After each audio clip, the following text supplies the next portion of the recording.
और शक्ति के गणों की समानता।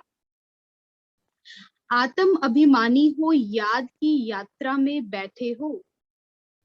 पहला प्रश्न ही बाबा आपसे कर रहे हैं, क्योंकि गुणों की बात हो रही है, प्रेम और शक्ति की बात हो रही है, और सबसे बड़ा गुण तो कहा जाए तो कौन सा है? सतोगुण में, जिससे सतोगुण की पहचान होती है, वो है प्रेम का गुण। तो बाबा ने कहा, आते ही पूछा, आत्म अभिमानी हो, बैठे हो याद की यात्रा में, याद की यात्रा में भी मुख्य किस गुण में स्थित हो?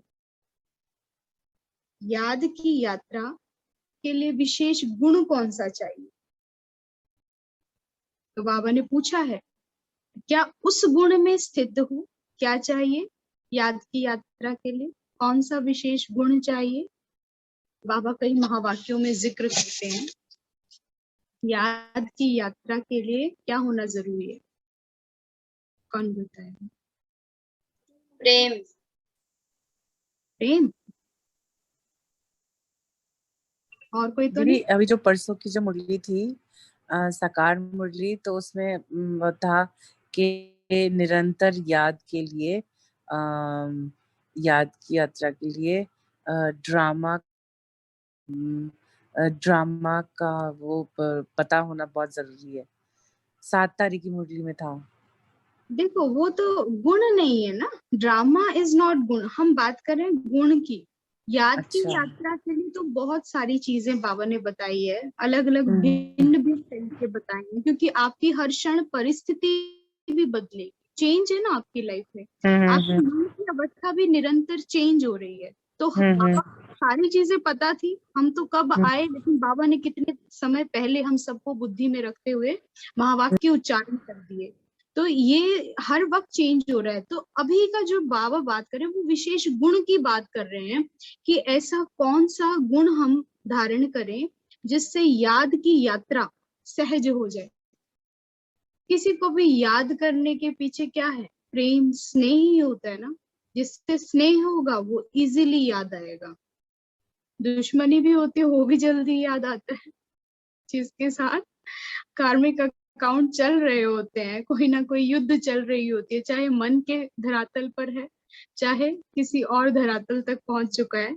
तो बाबा कहते हैं कि विशेष जो है, मन की तार जुड़ी हुई है। दुश्मनी भी होती है, क्रोध भी आता है, तो उसके पीछे भी कहीं ना कहीं आपका मोह होता है। तो उस मोह के पीछे या आपकी आसक्तियां, इच्छाएं, ये सारी चीजें किससे जुड़ी है? अटैचमेंट से जुड़ी है, मोह से जुड़ी है। लेकिन जब यही मोह प्रेम का रूप धारण कर लेता है, तो वो मनुष्य आत्मा को मुक्ति की ओर ले जाता है।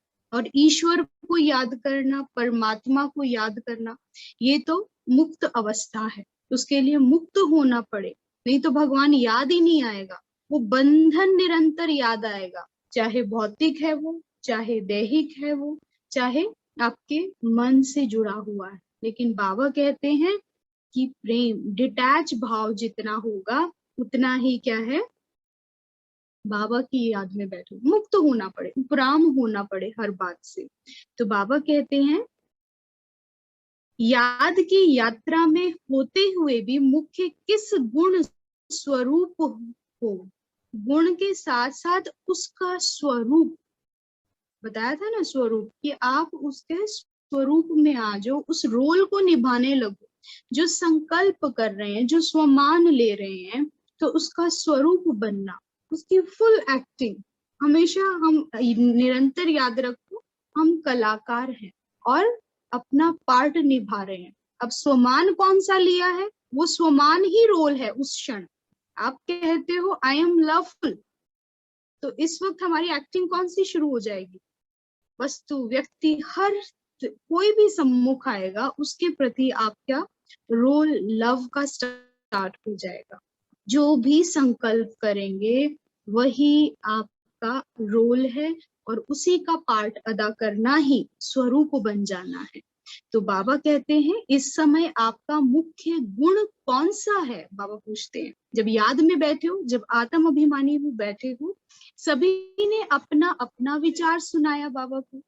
इस समय तो सभी विशेष प्रेम स्वरूप की स्थिति में स्थित हैं।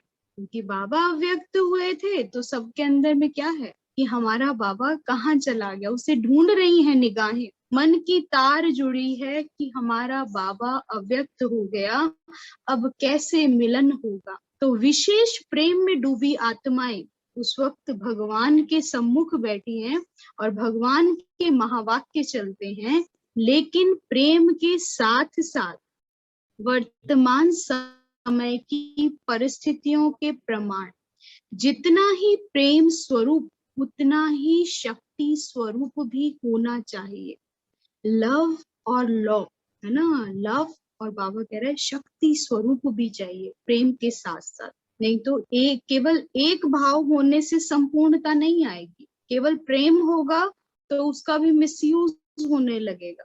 केवल प्रेम ही करते रहोगे तो कई बार आत्माएं प्रेम को न समझ मोह में आने लगती है। मोह में आएंगी तो फिर क्या है, एक विकार है और इसी से अनेक विकार उत्पन्न होने लगेंगे। तो बाबा कहता है फिर रूलिंग कंट्रोलिंग पावर सब डगमगा जाती है। तो प्रेम का भाव होने के साथ साथ बाबा कहते हैं शक्ति स्वरूप भी होना चाहिए, जिससे बैलेंस बना रहता है। इसका बहुत सुंदर एग्जाम्पल है ना कुम्हार वाला, कि कुम्हार कैसे हाथ लगाता है। हाथ साथ देने का मतलब प्रेम का है, और उसको धीरे धीरे पीटता रहता है शेप देने के लिए, यानी इसको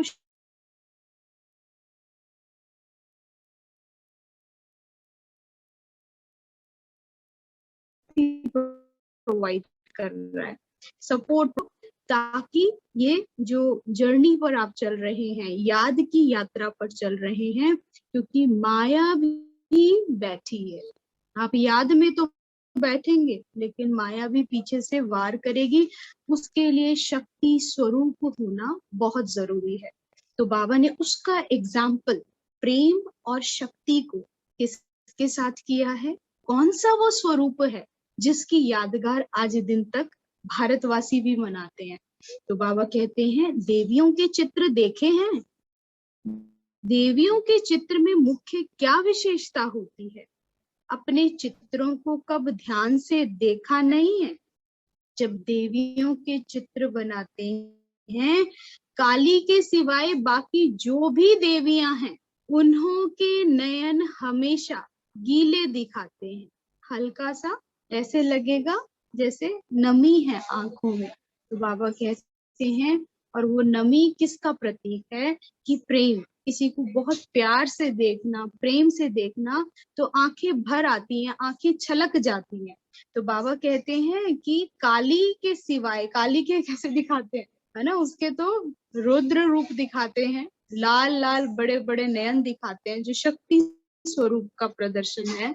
लेकिन बाकी काली को छोड़कर जितनी भी देवियां हैं उन सब के नयन बड़े शीतल और प्रेम में डूबे हुए गीले नयन दिखाते हैं। प्रेम में जैसे डूबे हुए नयन दिखाते हैं और साथ साथ जो उनका चेहरा आदि बनाते हैं, तो उनकी सूरत से ही शक्ति के संस्कार देखने में आते हैं। बाबा क्या कह रहे हैं, प्रेम में डूबे हुए नयन दिखाते हैं और जो चेहरा दिखाते हैं वो ऐसी सूरत बनाते हैं, ऐसा दिखाएंगे कि अपने आप में शक्ति का प्रदर्शन हो रहा है। अब कैसे, लेकिन नयनों में प्रेम, दया, शीतलता। अब ये चीज ध्यान रखना, क्योंकि आप सबका टाइटल क्या है, शिव शक्ति। तो बाबा कहते हैं आज आप लोगों की ही महिमा हो रही है, तो हमारी दृष्टि कैसी हो, वृत्ति कैसी हो, वो बाबा आज हमें सिखा रहे हैं कि बच्चों नैनों में प्रेम, दया, शीतलता देखने में आती है। प्रेम सर्व के प्रति, दया भी हो, शीतलता भी हो। मातापन के प्रेम के संस्कार इन नयनों से दिखाई पड़ते हैं। उन्हों के ठहरने का ढंग व सवारी अस्त्र शस्त्र दिखाते हैं। वह शक्ति रूप प्रकट करता है। अनेक अस्त्र, अष्ट दुर्गा दिखाता है, अष्ट शक्तियां दिखा देते हैं। तो हर एक हाथ में क्या है, एक नया अस्त्र शस्त्र होगा, एक अलग ही अस्त्र शस्त्र जो शक्ति का प्रतीक है। तो बाबा कहते हैं वह शक्ति रूप प्रकट करता है। तो ऐसे ही आप शक्तियों में भी दोनों गुण समान होने चाहिए। बाबा हमसे बात कर रहे हैं, क्या कह रहे हैं कि आप शक्तियों में भी दोनों गुण होने चाहिए। और वो दोनों गुण कौन से? प्रेम भी और शक्ति भी। जैसे उनके नयन प्रेम का प्रतीक है, लेकिन सूरत सीरत वो कैसी दिखा दी है? अस्त्र शस्त्रों के साथ। तो बाबा कहते हैं शक्ति रूप दिखा दिया है। और माँ का आप भाव देखें कि एक देवी दिखाई है, कुमारी है, लेकिन उसे माँ का टाइटल मिला है, माँ कह दिया है।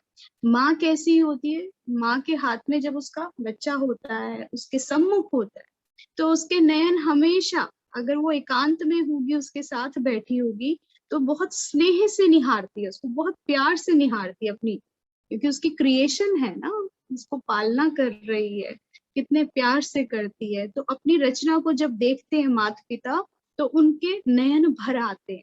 इतना प्यार निस्वार्थ होता है माता पिता का प्यार। तो बाबा भी महिमा कर रहे हैं कि माँ से कंपैरिजन कर रहे हैं कि तुम शिव शक्तियां हो, क्योंकि वो क्या है? परम पिता, परम आत्मा है। तो वो पिता है। तो बाबा अपनी बच्चियों से कहते हैं कि तुम कौन हुई? बाबा की सजनियां है ना, शिव की शक्तियां हैं। माँ हो गई ना, सारे संसार के लिए होगी, ब्रह्मांड के लिए होगी। तो बाबा कहते हैं कि फिर तुम्हें भी कैसे देखना है, नयन कैसे होने चाहिए?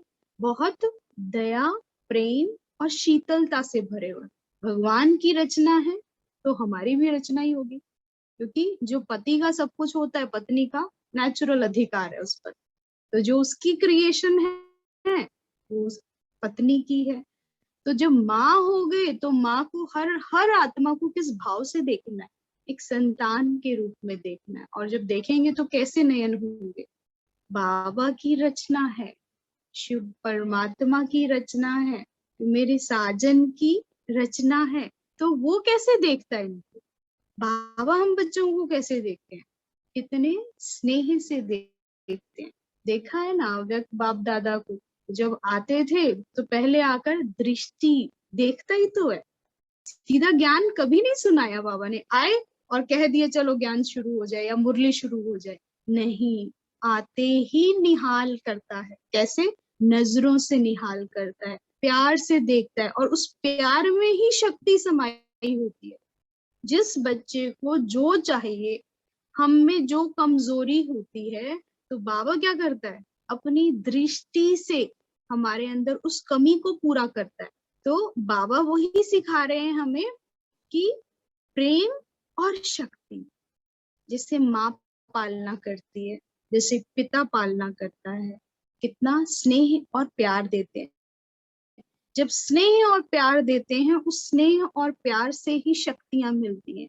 तभी तो बच्चा कितना फ्रीडम फील करता है। उसे कहीं फ्रीडम फील नहीं होगी, कहीं उसको मुक्ति अनुभव नहीं होती। लेकिन जहां उसके माता पिता का घर होता है, जहां उसका जन्म होता है, जिस माँ बाप के पास होता है वो, तो वहां वो इतना मुक्त अनुभव और शक्तिशाली अनुभव, अधिकारी अनुभव करता है। जो मर्जी जैसे मर्जी रहता है, करता है। लेकिन कहीं बाहर जाएगा तो बंधन, अधिकार नहीं होता, शक्ति अनुभव नहीं करता। लेकिन माता पिता अगर उसके संग चलेंगे तो वो भी शक्ति का अनुभव करता है। तो बाबा हमें बता रहे हैं, जितना शक्ति स्वरूप उतना ही प्रेम स्वरूप। अभी तक दोनों नहीं है। कभी प्रेम की लहर में, कभी शक्ति रूप में स्थित रहते हो। दोनों ही साथ और समान रहे, इसका बैलेंस बाबा कह रहे हैं। प्रेम का भी और शक्ति का। ये नहीं कि कभी शक्तिशाली अनुभव, क्योंकि ज्यादा शक्ति का प्रदर्शन में कहीं अहंकार नजर आने लगता है। तो उसमें प्रेम नहीं होगा तो क्या है, कहीं ना कहीं वो ईगो के रूप में नजर आने लगेगी।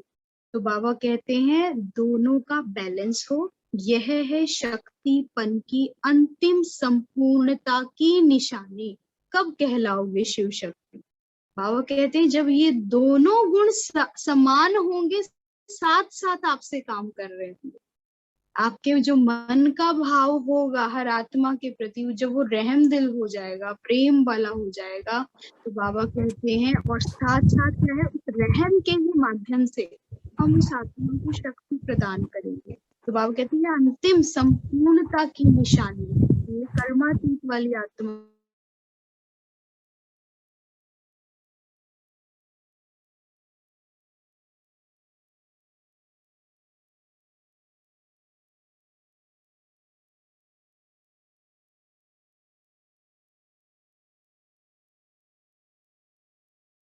और कुछ देखेंगे। हर एक ने अपना अपना विचार सुनाया, तीनों संबंधों से तीनों ही बातें देखने में आती हैं।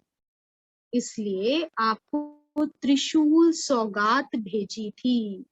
तीनों ही सितारे दिखाई दे रहे हैं, एक तो भविष्य का, दूसरा वर्तमान सौभाग्य का, और तीसरा जो परम धाम में आपकी आत्मा की संपूर्ण अवस्था होनी है, वह आत्मा की संपूर्ण स्थिति का सितारा है। तीनों ही सितारे दिखाई पड़ते हैं। इन तीनों सितारों को देखते रहना, कभी कभी सितारों के बीच बादल आ जाते हैं, कभी कभी सितारे जगह भी बदली कर लेते हैं, कभी टूट भी पड़ते हैं। यहाँ भी ऐसे जगह भी बदली करते हैं। कौन है बाबा के सितारे?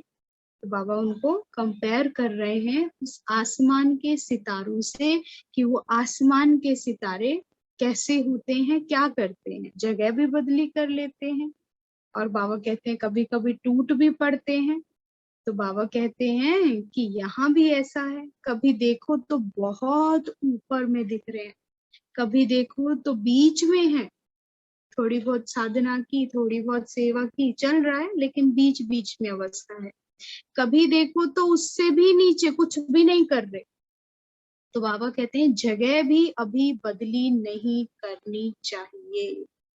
अगर बदली करो तो आगे भल बढ़ो, नीचे नहीं उतरो।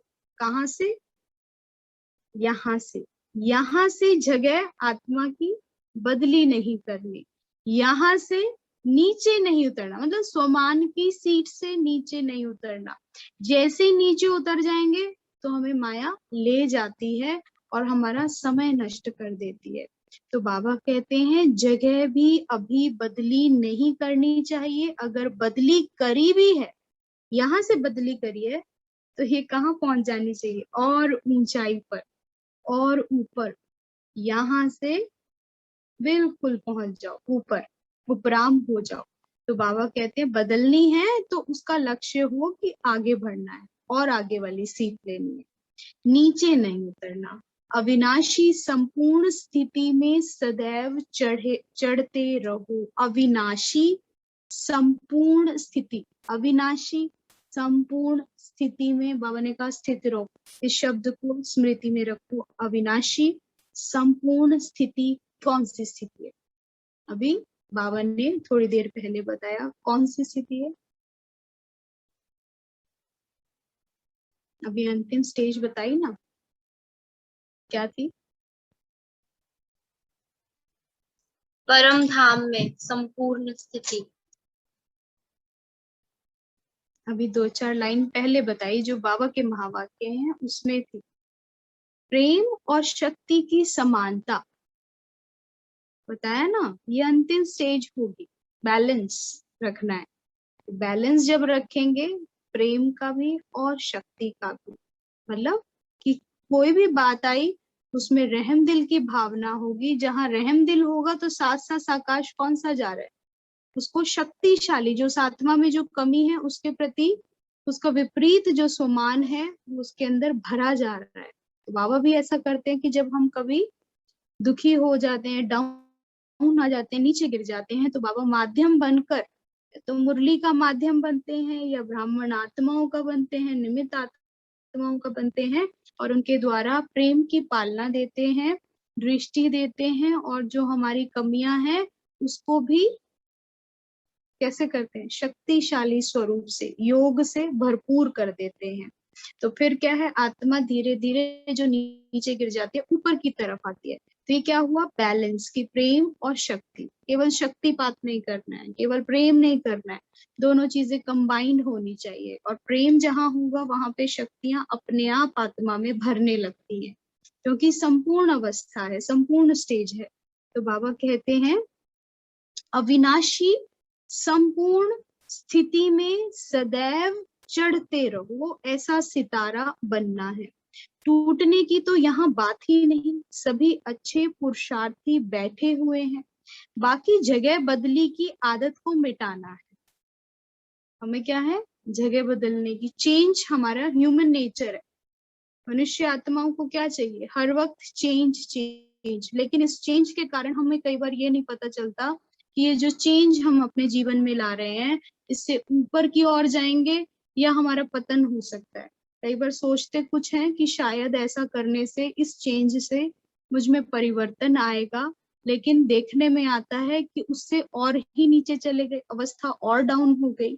तो बाबा कह रहे हैं कि इट्स बेटर कि अपनी जगह को स्थिर रखो, जहां हूं जो बता दिया है यहीं स्थित रहने का अभ्यास करो। तो बाबा कहते बाकी जगह बदली की आदत को मिटाना है। कुमारियों की रिजल्ट कैसी है? अब बाबा कुमारियों की रिजल्ट को चेक कर रहे हैं। आप अपनी रिजल्ट क्या समझती हो? विशेष किस बात में उन्नति समझती हो? बाबा प्रश्न पूछ रहे हैं। हर एक कुमारी ने अपना सुनाया। याद की यात्रा में कमी है, इसलिए याद की यात्रा में कमी होगी तो हम शक्ति स्वरूप नहीं बन पाते हैं, इसलिए इतनी महसूसता नहीं होती। जो ये स्वमान की सीट दी है बाबा ने, शिव शक्ति दिया है, इसको विस्मृति क्यों हो जाती है घड़ी घड़ी? तो बाबा कहते हैं इसलिए हो जाती है क्योंकि याद की यात्रा में कमी है, इसलिए महसूसता ही नहीं होती, स्वरूप ही नहीं बन पाते। अब क्या है, अभ्यास किया नहीं तो क्या है, अचानक से कह दो कि मैं शिव शक्ति, क्या स्वरूप बन जाएंगे? क्या वो बात आएगी? नहीं। तो बाबा कहते हैं अमृत वेले याद का इतना अनुभव नहीं होता है, इसलिए जैसे साकार में यहाँ बाहर खुली हवा में सैर भी कराते थे, लक्ष्य भी देते थे, योग का अनुभव भी कराते थे, इसी रीति जो कुमारियों के निमित्त टीचर्स हैं वह उनको आधा घंटा एकांत में सैर करावे। और वो सैर एकांत की क्या होती थी? केवल शारीरिक अभ्यास नहीं था वो कि सैर करना है। एकांत में सैर करने का अर्थ है कि मन को भी एकांत में ले जाओ और जो है उसके अंदर स्थित हो, उसका स्वरूप बनने का अभ्यास करो। इसलिए हमें भी जब दीदियां लेकर जाते थे, कभी पार्क में लेकर जाते थे, एकांत में वॉक करते थे हम, तो उसमें दीदी अनुभव हमें स्वमान भी देते थे कि अपने आप को श्री लक्ष्मी समझकर वॉक करो। हम आधा घंटा पौना घंटा वॉक करती थी तो उस टाइम पर ये स्वमान लेती थी और वैसे ही समझती थी कि सतयुग में जैसे हम घूमती थी आत्माएं, देव आत्माएं, हम लोग वैसे घूम रहे हैं। और उसी समय हम देखते थे कि थोड़ी ही देर में, 1 मिनट में, 2 मिनट में जो जितना अभ्यासी होता था वो उसी क्षण उसका स्वरूप बदल जाता था। जिस भाव से आए होते थे वही परिवर्तन हो जाता था। जैसे ही स्वमान लेते थे कि मैं श्री लक्ष्मी सतयुग में जो है घूम रही हूँ, विचरण कर रही हूँ, अपने महल में घूम रही हूँ। हम जितने भी दरख्त होते थे, ये वृक्ष होते थे, पेड़ पौधे होते थे, पशु पक्षी वहां पर आसपास होते थे पार्क में, तो हम उसको वैसे ही दृष्टि दे रहे होते थे और उनको उस तरीके से देखते थे कि वो भी प्रकाश की काया, हमारे में से भी प्रकाश निकल रहा है सुनहरा, और वो भी पशु पक्षियों में से भी सुनहरा। दृष्टि ही बदल जाती थी। थोड़ी देर पहले वही हमें पक्षी नजर आ रहे थे साधारण, वही पशु नजर आ रहे थे, वही पेड़ पौधे, लेकिन जैसे ही यहाँ अपनी स्थिति परिवर्तन करते थे, बदली करते थे, तो देखने का नजरिया हर चीज के प्रति बदल जाता था। तो बाबा कहते हैं कि कुमारियों को ऐसे ही एकांत में सैर करावे। जैसे शुरू में तुम अलग अलग जाकर बैठते थे सागर के किनारे, कोई कहाँ जाकर बैठते थे, ऐसी प्रैक्टिस कराओ। छतें तो यहाँ बहुत बड़ी बड़ी हैं, फिर शाम के समय भी 7 से 7:30 तक यह समय विशेष अच्छा होता है। जैसे अमृत वेले का सतोगुणी टाइम होता है, वैसे यह शाम का टाइम भी सतोगुणी है। सैर पर भी इसी टाइम निकलते हैं। देखा जाए अमृत वेला और नुमा शाम दोनों में 2 समय मिल रहे होते हैं। रात्रि खत्म हो रही होती है और सूर्योदय हो रहा होता है। शाम के समय क्या होता है, सूर्य अपना छुप रहा होता है और रात्रि की शुरुआत हो रही होती है। तो जब वो 2 समय मिलते हैं तो उस टाइम बाबा कहते हैं समय के साथ साथ वायुमंडल भी कैसा होता है, सतोगुणी। और उसमें विशेष सभी आत्माएं जो मेडिटेशन करते हैं मेडिटेशन करते हैं, जो धार्मिक प्रवृत्ति के हैं, जो भक्ति मार्ग वाले हैं, वो भी अपने उस समय में भक्ति करते हैं। तो नेचुरल सभी आत्माओं का एकाग्रता कहाँ होती है, ईश्वर की याद होती है। तो वायुमंडल भी कैसा हो जाता है, सतोगुणी हो जाता है। तो बाबा भी कह रहे हैं कि जब ऐसा होता है उस समय में विशेष योग करो, योगदान दो, जिससे क्या है, वायुमंडल सतोगुणी होने से आपका भी स्वरूप शक्तिशाली होता जाएगा। वैसे यह शाम का टाइम भी सतोगुणी है। सैर पर भी इसी टाइम निकलते हैं। उसी समय संगठन में योग कराओ। अब बाबा और भी सुंदर कह रहे हैं कि जब सारी सृष्टि पर दूर बैठे लोग कुछ ना कुछ साधना कर रहे हैं, भक्ति कर रहे हैं, तो तुम बच्चे उस समय विशेष संगठन में आओ। अभी हमने कुछ दिन पहले पढ़ा ना, संगठन का बल अलग ही होता है। एक ध्यान करे, एक साधना करे तो उसमें समय लगेगा, लेकिन जब अनेक आत्माएं योग करती हैं और जिसको नहीं भी योग आता, अगर वो भी उस संगठन में शामिल हो जाती है, तो बाबा एग्जाम्पल देते हैं कि जैसे सूखी लकड़ियों को जलाते हैं और बीच में गीली लकड़ी रख दें, तो गीली लकड़ी सूखी लकड़ियों का सहारा लेकर जल जाती है।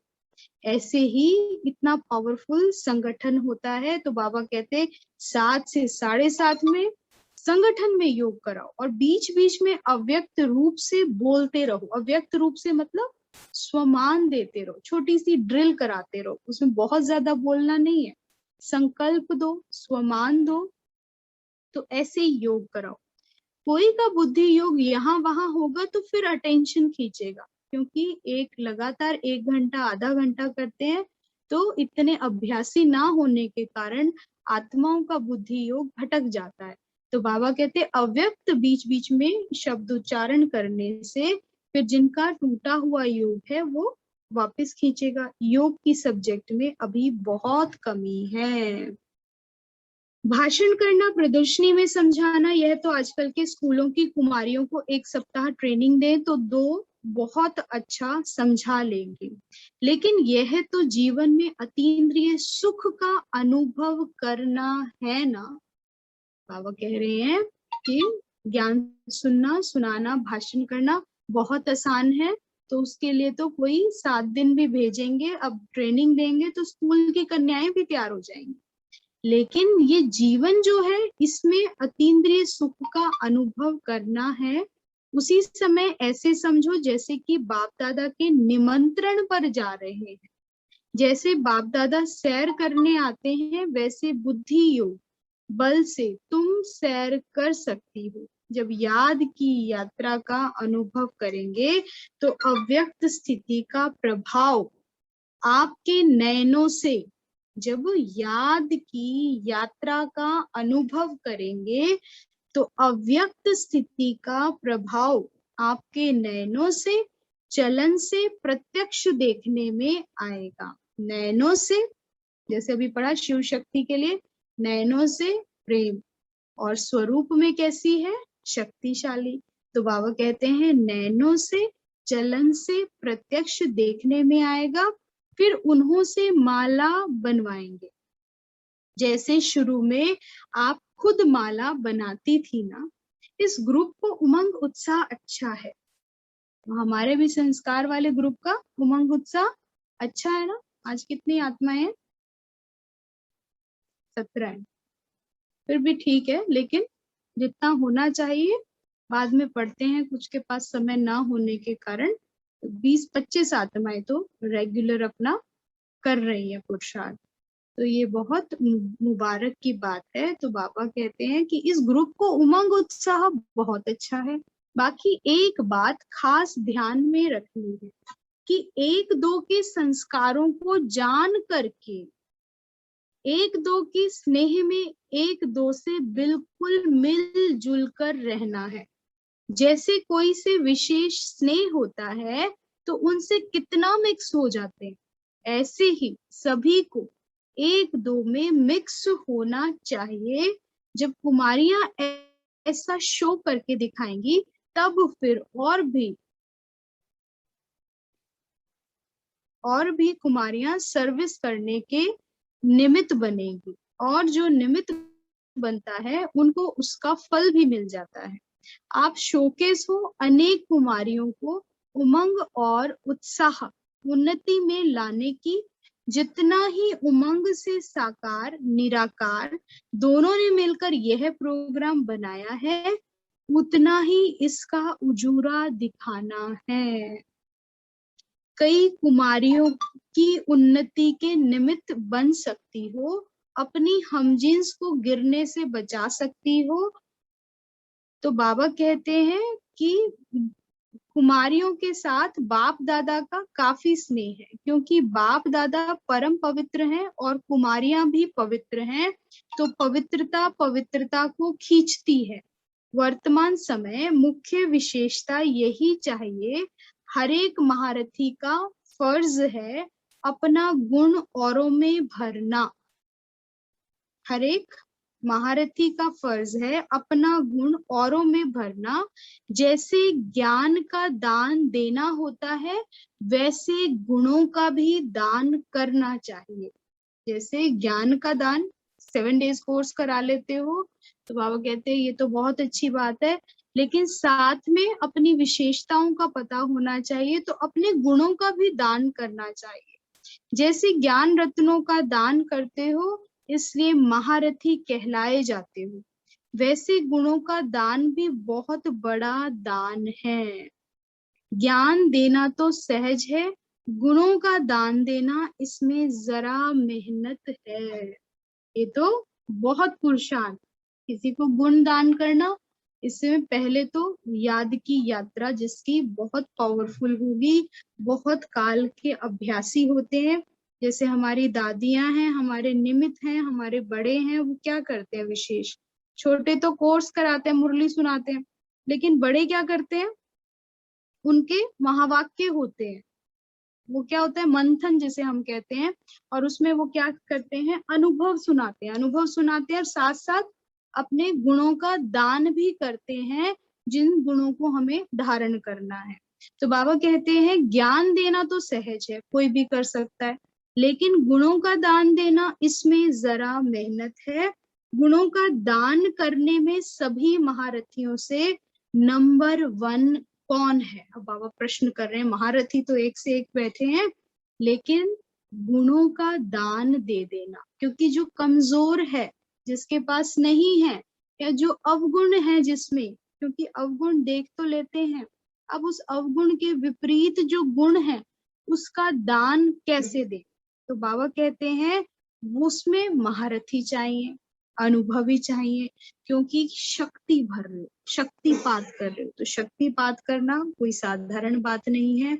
ऊर्जा देना, उसको समझाना, फिर उस ऊर्जा को संभालना और वो उसकी विशेषता बन जाए। जैसे देवियों के हाथ में अस्त्र शस्त्र दिखा दिए, आप पहले कभी पुराने सीरियल भी देखते होंगे, जैसे ये देवात्माओं के दिखाते हैं, तो उसमें दिखाते थे कि जैसे किसी को अस्त्र शस्त्र, जैसे शनि देव का अस्त्र शस्त्र दिखाया है या दुर्गा माँ का दिखाया है, जैसे त्रिशूल भी दान करना है, किसी बड़े देवता को दान करना होता था, तो पहले उसको पात्र बनाया जाता था, उसको वो शिक्षा दी जाती थी, उसकी संभाल की भी शिक्षा दी जाती थी कि आप इसे संभाल कर कैसे रखना, इसके प्रिकॉशंस लेके रखने हैं, कैसे ये शक्ति संभली रहेगी, और इसको आपका अस्त्र शस्त्र बनाया जाएगा, तो उसके लिए आपके अंदर स्पेशल शक्तिपात किया जाता था।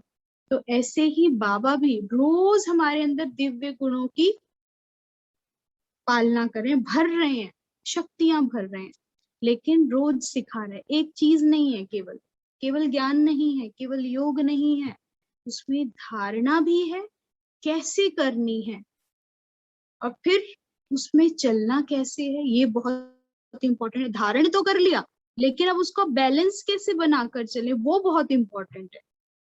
जैसे आप कोई ड्रेस पहन लेते हो तो उसको कैरी करना है ना, उसको धारण करते हो। किसी भी वस्त्र को, राजा महाराजाओं की ड्रेस पहना दी, वो इतना भारी गाउन पहना दिया, तो वो पहनाते हैं, उसको धारण करते हैं, फिर उसको उसमें चलना कैसे है, वो बैलेंस कैसे बनाना है उस ड्रेस का, है ना। कोई भी चीज है, उसको धारण किया है तो उसको बैलेंस में कैसे लाना है, ये बहुत इंपॉर्टेंट है।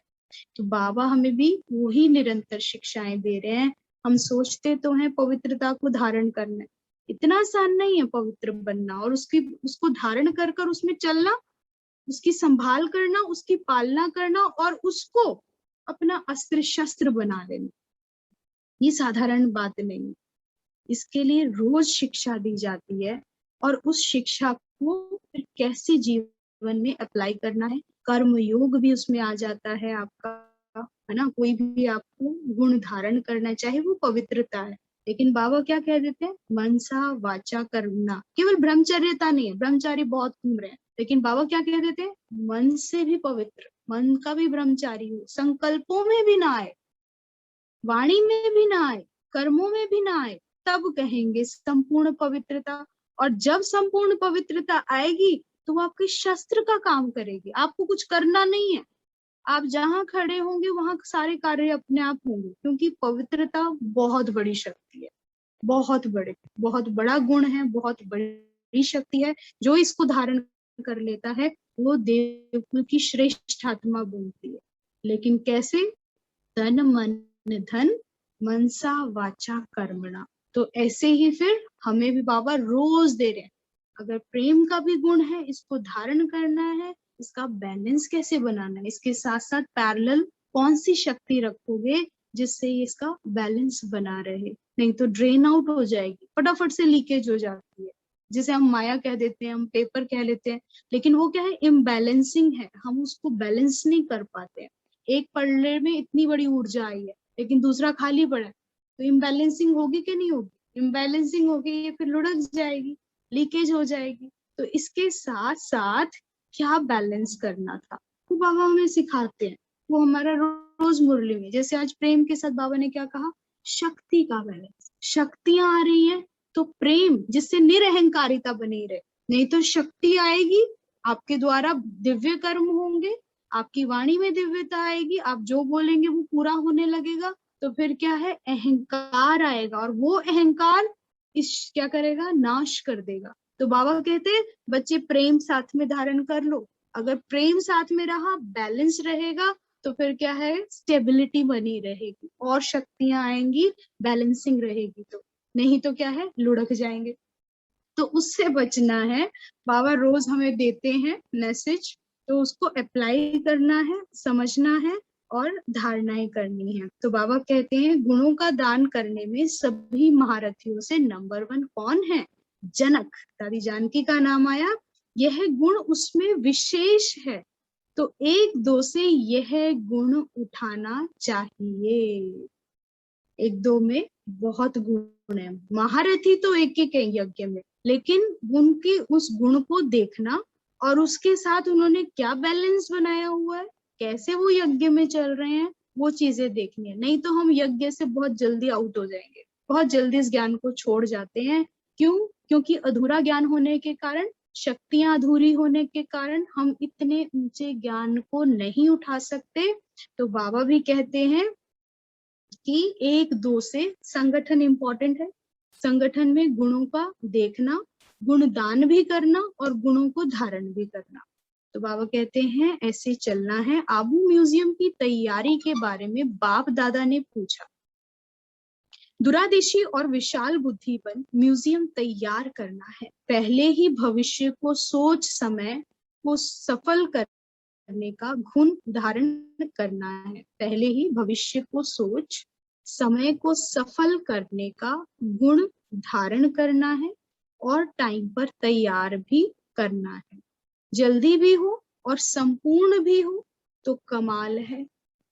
अगर कोई भी कमी रही तो उस कमी की तरफ सभी की नजर जाएगी, ऐसी कमी ना हो।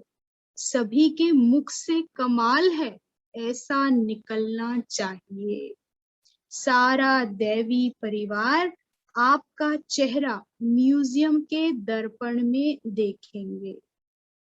बहुत सुंदर बाबा कह रहे हैं कि सभी के मुख से ऐसा करना है जो सभी के मुख से कमाल है निकले, ऐसा होना चाहिए। सारा दैवी परिवार 33 करोड़ के मुख से निकलना चाहिए। आपका चेहरा म्यूजियम के दर्पण में देखेंगे। म्यूजियम के दर्पण में देखने का मतलब क्या हुआ कि ऐसा बना लो कि म्यूजियम में वो स्पेशल चीज रखी जाती है, जो वंडर्स हैं म्यूजियम में वो रखा जाएगा, जो अद्भुत है, जो कहीं पर भी नहीं मिलेगा, उसके लिए म्यूजियम बनाए जाते हैं। तो ऐसे ही बाबा कहते हैं, ऐसी अद्भुतता, अलौकिकता अपने जीवन में संभालो। परिवार में भी देखो, हर जगह बाबा के इन दिव्य गुण कहीं ना कहीं किसी ना किसी में बटे हुए हैं। हर किसी में जो बाबा सिखा रहा है ना कुछ उसका अंश है। किसी में ज्यादा जो महारथी बन गए, वो अपनी परमातीत की स्टेज में है, संपूर्ण स्टेज में है।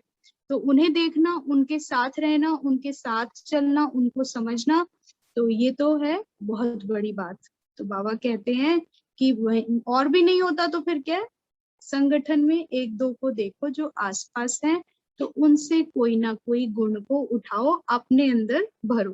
तो धीरे धीरे फिर क्या है, हम संपूर्ण स्टेज पर पहुंच जाएंगे।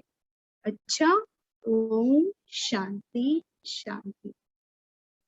बहुत सुंदर आज बाबा ने क्लियर किया कि आत्म अभिमानी स्टेज याद की यात्रा के लिए क्या चाहिए, प्रेम और शक्ति दोनों गुण चाहिए। फिर बाबा ने एग्जाम्पल दिया इस प्रेम और शक्ति का, किससे, कि शिव शक्तियां कैसी हैं, ऐसी तो हैं कि प्रेम भी है और शक्ति भी।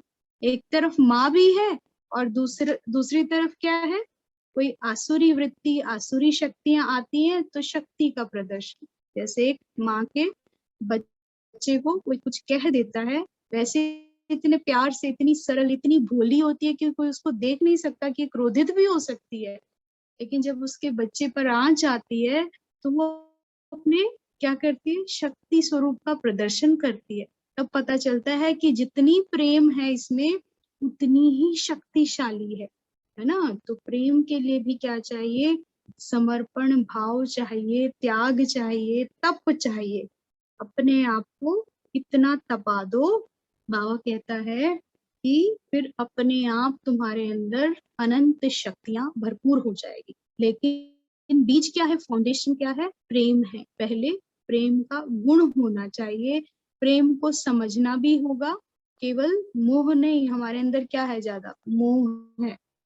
हम कहीं पे क्या है, स्नेह करते हैं सबसे, और स्नेह करते करते मोह में अटक जाते हैं, लेकिन प्रेम तक नहीं पहुंच पाते हैं। तो प्रेम की यात्रा डिफरेंट है, जो त्याग मांगती है, तप मांगती है। जिसके भी प्रति जो भी है, चाहे आत्मा के प्रति कर रहे हो, चाहे बाबा के यज्ञ में कर रहे हो, तप तो हर क्षण हो रहा है। लेकिन उसके लिए फिर क्या है, प्रेम चाहिए, समर्पण भाव चाहिए। फिर मैं खत्म हो जाएगा। जहाँ प्रेम होगा वहां मैं नहीं होगा, वहां पर फिर तप ही होगा। जिस भी चीज का जो लक्ष्य रखा है वो तपस्या मांगता है, और फिर वही हमें मुक्त करता है, और उसी से अनंत शक्तियां प्राप्त हो जाती हैं। बाबा ने एग्जाम्पल दिया शिव शक्तियों का, कि शिव शक्ति कैसी है, नयन कैसे हैं, और